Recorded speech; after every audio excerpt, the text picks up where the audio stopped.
የተወደዳችሁ የፈታዴሊ ቤተሰቦች ከልብ የመነጨ ሰላምታችን በእያላችሁበት ይድረሳችሁ። ዕለተ ሰንበት የሰዓቱን መረጃ ይዘን ተገኝተናል። ለእናንተ ይመጥናሉ ብለን ከመራረጥናቸው መካከል በቅድሚያ እናስተዋውቅ። ጀነራሉ በኤርትራ ድንበር አካባቢ ስላለው ሁኔታ ማብራሪያ ሰጥተዋል። በርከት ያሉ ጉዳዮችንም አንስተዋል። ጦርነት ቢፈጠር ማን ከማን ጋር ይሰለፋል በሚለውም ዙሪያ ያሉት ነገር አለ። ጥንቅራችን ይዞታል። የህወሓት ሊቀመንበር ዶክተር ደብረጽዮን በአንድ መድረክ ላይ ያልተጠበቀ ስህተት ሰርተዋል። በርካቶችን ደንገጥ አድርጎ ያሳቀም ነበር። እሳቸውም በፍጥነት ማስተካከያ አድርገውበታል። ጥንቅራችን አጠር አድርጎ ከሚያደርሳችሁ መረጃዎች መካከል ነው። የኢትዮጵያ አየር መንገድ ከአዲስ አበባ ተነስቶ ወደ ህንድ ሙምባይ በመብረር ላይ እንዳለ በድንገት ያልተጠበቀ ክስተት ገጥሞታል። ከዚሁም ጋር በተያያዘ በኤመርጀንሲ ላንዲንግ በድንገት ማረፍ የተገደደበት ሁኔታ የተፈጠረ መሆኑን የሚያመለክት አንድ መረጃ ወጥቷል። ምን ተፈጠረ የሚለውን በተመለከተ ጥንቅራችን ላይ ያደርሳችሁ ይዞታል። የህንድ ኤምባሲ ፈንድ ያደረገው አንድ ጥናት ስለ ኢትዮጵያ የወርቅ ምርት አስደንጋጭ የሆነ መረጃ አውጥቷል። ጥናቱ እንዳመለከተው 2/3 የሚሆነው የሀገሪቱ ወርቅ በህገወጥ መንገድ ከሀገሪቱ ይሸሻል።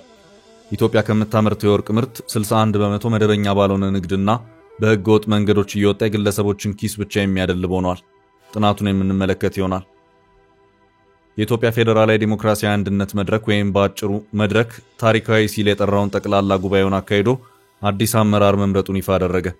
የአራት ፓርቲዎች ጥምረት የሆነው መድረክ ለቀጣይ ምርጫ መነቃቃት የታየበት እንቅስቃሴውን የምንመለከት ይሆናል። የኒኩሌር ቁጥጥርን በተመለከተ ለዓመታት ከዓለም አቀፍ የአቶሚክ ኢነርጂ ኤጀንሲ ጋር በጋራ ስትሰራ የነበረችው ኢራን ከዚህ በኋላ በኒኩሌር ጉዳይ ማንም ድርሽ እንዲልብኝ አልፈልግም፣ ያበቃ ጉዳይ ነው ስትል አስታውቃለች። ተጨማሪ እርምጃዎችንም ይፋ አድርጋለች። ይህንን ውሳኔ ተከትሎም የአንድ ባለስልጣን የቴህራን ጉዞም ተደናቅፏል። ጥንቅራችን ከዚሁ ጋር በተያያዘ የሚያደርሳችሁ መረጃ አለ። ዴሞክራቲክ ሪፐብሊክ ኮንጎ እና ሩዋንዳ ለ10 ዓመታት የዘለቀውን አስከፊ ግጭት ለማስቆም የሚያስችል የሰላም ስምምነት በዋሽንግተን ተፈራረሙ። በአሜሪካው ፕሬዝዳንት ዶናልድ ትራምፕ አማካይነት የተፈረመው ይህ የሰላም ስምምነት አሜሪካ ከኮንጎ ብርቅዬ ማዕድናት ተጠቃሚ እንድትሆን ሊያደርጋት እንደሚችል ተገልጿል። ዝርዝር መረጃውን ይዘናል። እስከ ጥንቅራችን ፍጻሜ አብራችሁን ቆዩ። የምንለቃቸው ዕለታዊ ትኩስ ዜናዎች እንዲደርሷችሁ ላይክ፣ ሼር፣ ሰብስክራይብ ማድረግ እንዳትረሱ።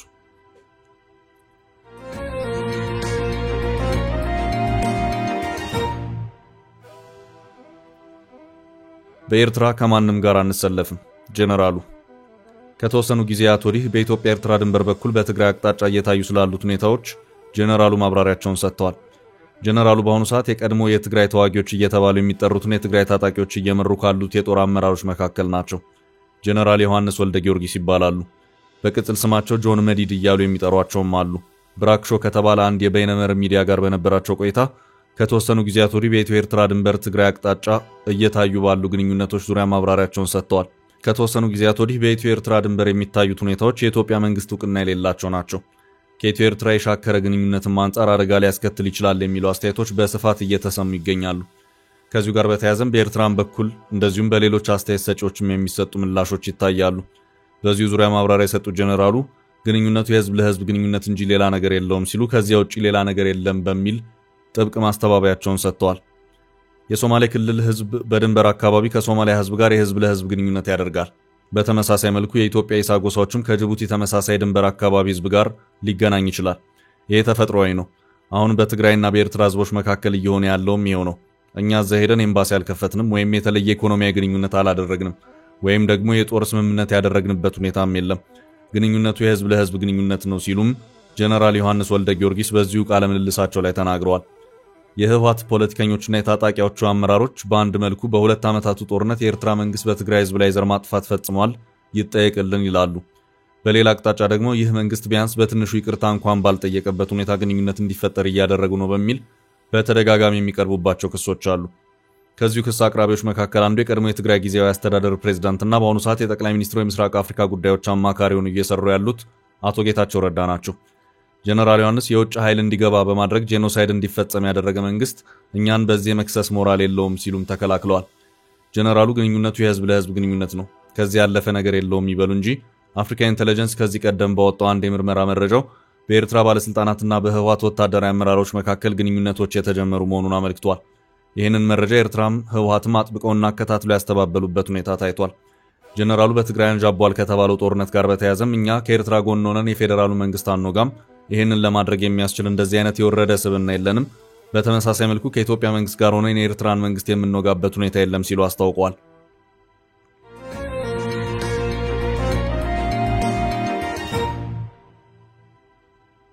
በቀጣይ ርዕስ የደብረጽዮን የመድረክ ላይ ስህተት።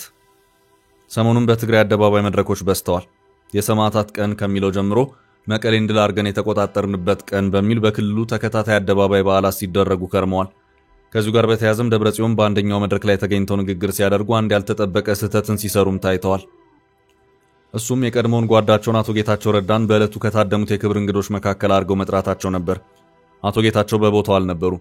በአቶ ጌታቸው ምትክ መጠራት የነበረባቸው በህወሓት የስልጣን እርከን ውስጥ የቀድሞውን የህወሓት ምክትል ሊቀመንበር ተክተው የፓርቲው ምክትል ሊቀመንበር ሆነው እያገለገሉ ያሉት አቶ አማኑኤል አሰፋ ነበሩ። የአቶ ጌታቸው ስም ሲጠራ በመጀመሪያ ታዳሚውን ደንገጥ ያደረገ ሲሆን በኋላ ላይ ዶክተር ደብረጽዮን ፈጠን ያለ ማስተካከያ ማድረጋቸውን ተከትሎም አንዳንዶች በሳቅ አጅበዋቸዋል። በመሃልም ዶክተር ደብረጽዮን ለካ ጌታቸው የለም በማለት ፈገግ ካሉ በኋላ ቀጠል አድርገውም በህወሓት ውስጥ እንደዚሁም በጊዜያዊ አስተዳደሩን በምክትልነት የሚሰሩትን አቶ አማኑኤል አሰፋን በክብር እንግድነት ሲጠሩ ተሰምተዋል። በታወርካ አይተ ጌታቸው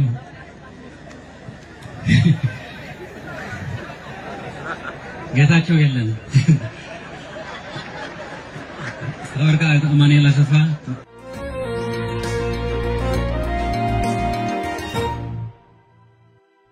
በቀጣይ መረጃችን በበረራ ላይ የነበረው የኢትዮጵያ አየር መንገድ በድንገት የገጠመው አስደንጋጭ ክስተት። ከአዲስ አበባ ወደ ሙምባይ እየበረረ የነበረ አንድ የኢትዮጵያ አየር መንገድ በበረራው መሃል በድንገት በገጠመው አስደንጋጭ ክስተት ተሳፋሪዎቹ ላይ አደጋዎች ከመከሰታቸው በፊት ከመዳረሻው ውጭ በፍጥነት በሌላ ኤርፖርት ላይ ለማረፍ የተገደደ መሆኑ ታወቀ። ፋይናንሻል ኤክስፕረስ ባሰራጨው መረጃ ከሆነ በአውሮፕላን ውስጥ በድንገት ያጋጠመው የአውሮፕላን ውስጥ የአየር ወይም ኦክሲጅን ግፊት መቀነስ ተሳፋሪዎች የመተንፈስ ፈተና ውስጥ እንዲገቡ ያደረገበት ሁኔታ እንዲፈጠር አድርጓል። ተፈጠረ የተባለውም ቴክኒካዊ ችግር ካቢን ዲፕሬሸራይዜሽን የሚባል መሆኑ የተመለከተ ሲሆን ለተሳፋሪዎች አየር እያመጣጠነ የሚልከው ክፍል ችግር መሆኑን የታወቀው። ችግሩ ያጋጠመው አውሮፕላን ንብረትነቱ የኢትዮጵያ አየር መንገድ የሆነው ቦይንግ 787 ድሪም ላይነር ኢቲኤኤክስኤስ በበረራ ኢቲ640 መሆኑንም መረጃው አመልክቷል። የአውሮፕላኑ መዳረሻ ህንድ ሙምባይ ሲሆን አውሮፕላኑ በህንድ ቻትራፓቲ ሺቫጂ ማሃራጅ ዓለም አቀፍ ኤርፖርት በድንገተኛ የበረራ መዳረሻነት ያረፈ መሆኑን ፋይናንሻል ኤክስፕረስ እና ታይምስ ኦፍ ኢንዲያ ባሰራጩት ዘገባ አክለው አመልክተዋል። ካቢን ዲፕሬሸራይዜሽን ብዙም የማይከሰት ግን ደግሞ ከተከሰተም እጅግ አደገኛ እንደሆነም ተመላክቷል። ይህም ሲፈጠር የሰዎችን ህይወት ለመታደግ የኦክሲጅን ማስኮች በአፋጣኝ ጥቅም ላይ የሚውሉ መሆኑን ነው የታወቀው።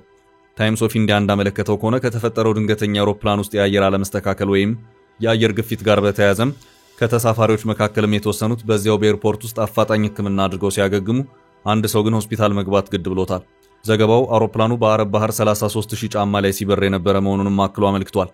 ችግሩ እንዴት ተፈጠረ በሚለው ዙሪያ መረጃዎችን የማሰባሰብ ስራም የሚሰራ መሆኑ ታውቋል። አንዱ የመረጃ ምንጭ ይሆናልም የተባለው የአውሮፕላኑ ብላክ ቦክስ ነው።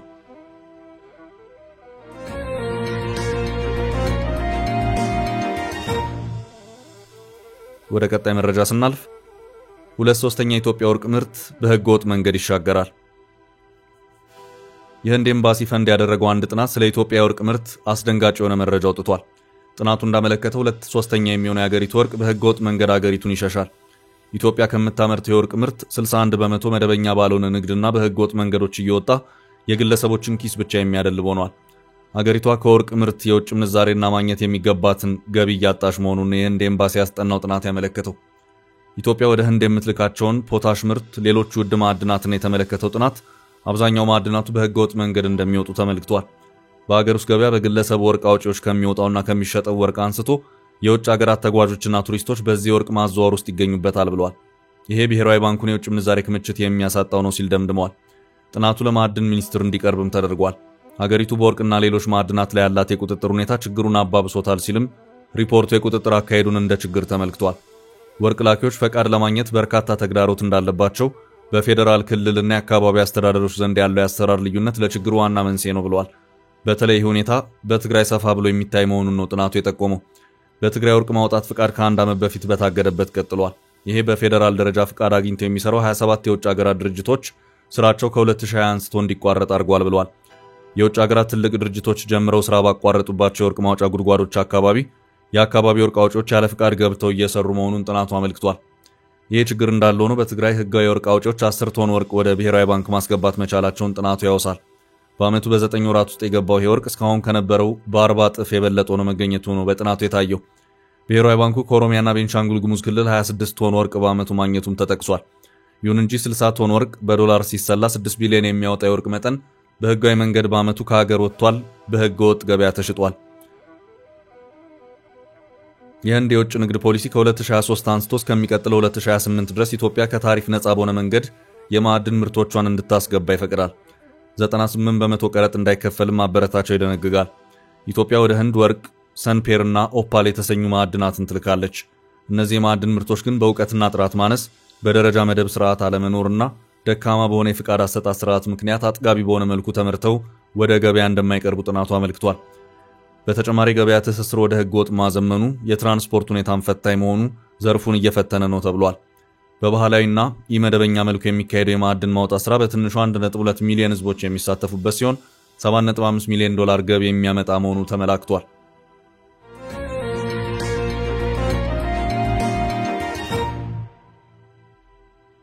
በቀጣይ ርዕሳችን የአራት ፓርቲዎች ጥምረት መድረክ ታሪካዊ ያለውን ስብሰባ አካሄደ። የኢትዮጵያ ፌዴራል ዴሞክራሲያዊ አንድነት መድረክ ወይም በአጭሩ መድረክ ታሪካዊ ሲል የጠራውን ጠቅላላ ጉባኤውን አካሂዶ አዲስ አመራር መምረጡን ይፋ አደረገ። በሀገሪቱ ብቸኛው ቀዳሚ የብሔር ብሔረሰቦች የፖለቲካ ጥምረት እንደሆነ የገለጸው መድረክ 17ኛ መደበኛ ጠቅላላ ጉባኤውን በተሳካ ሁኔታ በማካሄድ የውስጥ መነቃቃቱን የሚያበስር ወሳኝ እርምጃ እንደወሰደ ነው የገለጸው።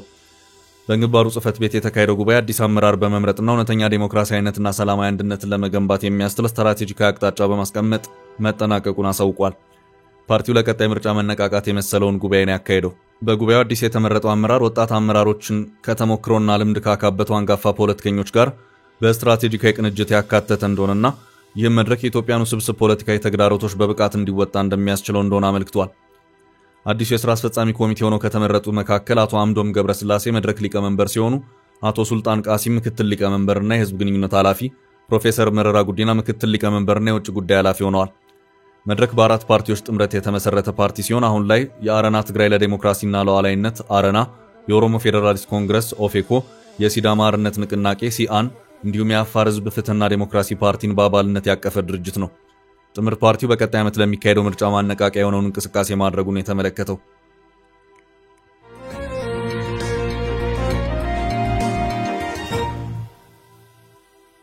ወደ ቀጣይ መረጃ ስናልፍ በኒኩሌር ጉዳይ ድርሽ እንዳትሉብኝ ኢራን ከኒኩሌር ጋር በተያያዘ ከዚህ በኋላ ማናቸውም የውጭ ኃይል ድርሽ እንዳይልብኝ ስትል አስታውቃለች። የ12 ቀናቱን የኢራን እስራኤል ጦርነት ተከትሎ በአሜሪካ ጭምር ድርብ ጥቃት የደረሰባት ኢራን ቀደም ብሎ ከዓለም አቀፉ አቶሚክ ኤነርጂ ኤጀንሲ ጋር በጋራ ስትሰራ የነበረ ሲሆን ባሳለፍነው ሳምንት የሀገሪቱ ፓርላማ ባሳለፈው ውሳኔ መሰረት ሀገሪቱ ከኤጀንሲው ጋር ያላትን ግንኙነት አቋርጣለች። ኢራን የኒኩሌር ግንባታን የምትጠቀመው ለኃይል ማመንጫ ነው ስትል የቆየች ሲሆን በአሜሪካና አጋሮቿ እንደዚሁም በእስራኤል በኩል ደግሞ ሀገሪቱ ኒኩሌርን ለጦር መሳሪያነት ለመጠቀም እየሰራች ነው በሚል ውዝግቡ ለዓመታት የቀጠለ መሆኑ የሚታወስ ነው። በዚህም ከኒኩሌር ጋር በተያያዘ ዓለም አቀፍ ክትትልና ቁጥጥር የሚያደርገው ዓለም አቀፉ አቶሚክ ኤነርጂ ኤጀንሲ ለበርካታ ዓመታት ከኢራን ጋር ሲሰራ ቆይቷል። ኤጀንሲ የባለሙያዎች ቡድን አዋቅሮ የኢራንን የኒኩሌር ማብላዮችና ጣቢያዎች በአካል ክትትል ሲያደርግ የቆየ ሲሆን ከዚህም በተጨማሪ ቁጥጥር ካሜራዎችን፣ ሰርቬላንስ ካሜራ ሳይቀር በማዕከላቱና አካባቢያቸው በመትከል የርቀት ቁጥጥሮችን ጭምር ሲያደርግ ነበር። ሆኖም ኢራን የ12ቱን ቀናት ጦርነት ተከትሎ ከኤጀንሲው ጋር ያላትን ግንኙነት በማቋረጧ ከዚህ በኋላ ማንም ሰው አጠገብ ድርሽ እንዳይል ስትል አስታውቃለች። የጦርነቱ ማብቃት ተከትሎም የዓለም አቀፉ አቶሚክ ኤነርጂ ኤጀንሲ ኃላፊ ራፋኤል ማሪያኖ ወደ ኢራን የማምራት እቅድ ነበራቸው። ሆኖም ኢራን ሰውየውን ከዚህ በኋላ ከኛ ጋር ምንም ጉዳይ የለውም እንዳይመጡ ብላቸዋለች። የኢራን የውጭ ጉዳይ ሚኒስትር አባስ አራግቺ ከዚሁ ጋር በተያያዘ በትላንትናው ዕለት በሰጡት መግለጫ ማንንም አንፈልግም ያበቃ ጉዳይ ነው ሲሉ ተናግረዋል።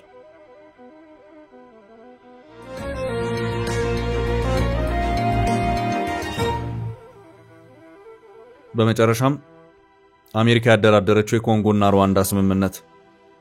ዴሞክራቲክ ሪፐብሊክ ኮንጎና ሩዋንዳ ለ10 ዓመታት የዘለቀውን አስከፊ ግጭት ለማስቆም የሚያስችል የሰላም ስምምነት በዋሽንግተን ተፈራረሙ። በአሜሪካው ፕሬዝዳንት ዶናልድ ትራምፕ አማካይነት የተፈረመው ይህ የሰላም ስምምነት አሜሪካ ከኮንጎ ብርቅዬ ማዕድናት ተጠቃሚ እንድትሆን ሊያደርጋት እንደሚችል ተገልጿል። በሁለቱ ጎረቤት ሀገራት የተደረሰው የሰላም ስምምነት በምስራቅ ዴሞክራቲክ ሪፐብሊክ ኮንጎ የሚዋጉ ታጣቂ ቡድኖች ውጊያ ማቆም፣ ትጥቅ መፍታትና ተዋጊዎችን ወደ መደበኛ ሕይወት መመለስን ያለመ ነው። ስምምነቱን በተመለከተ ግን ዝርዝር መረጃዎች ገና አልወጡም። በቀጠናው አሸማጋይነት የተጀመሩ የሰላም ስምምነቶች ከዚህ ቀደም ቢከሽፉም የአሜሪካና የኮንጎ መሪዎች ስምምነቱን ካሁኑ ትልቅ ድል ሲሉ አሞካሽተውታል። ዛሬ ግጭቱና ውድመቱ ተቋጭቷል፣ መላው ቀጠና አዲስ የተስፋና የድል ምዕራፍ ጀምሯል ሲሉ የአሜሪካ ፕሬዝዳንት ዶናልድ ትራምፕ ባሳለፍነው ዓርብ ዕለት ተናግረዋል። ትራምፕ ምክትል ፕሬዝዳንታቸው ጄዲ ቫንስ፣ የውጭ ጉዳይ ሚኒስትራቸው ማርኮ ሩቢዮ እንዲሁም ከዴሞክራቲክ ሪፐብሊክ ኮንጎ እና ሩዋንዳ የተውጣጡ ልዑካን በተገኙበት ቢሮአቸው በሰጡት መግለጫ የሰላም ስምምነቱን አስደናቂ ድል ብለውታል። ስምምነቱ የተፈረመው በአገራቱ የውጭ ጉዳይ ሚኒስትሮች አማካይነት በአሜሪካ የውጭ ጉዳይ ሚኒስትር ቢሮ ነው። ትራምፕ ከዚያ በኋላ በስምምነቱ ላይ ፊርማቸውን ባኖሩበት ወቅት ትልቅ ስኬት ነው ብለዋል። የኮንጎ ፕሬዝዳንት ጽሕፈት ቤትም ለፕሬዝዳንት ፌሊክስ ሼስኬዲ በ30 ዓመት ከታዩት የበለጠ ሌላ ዲፕሎማሲያዊ ስኬት ሲል የሰላም ስምምነቱ ከመፈረሙ በፊት መግለጫ አውጥቷል።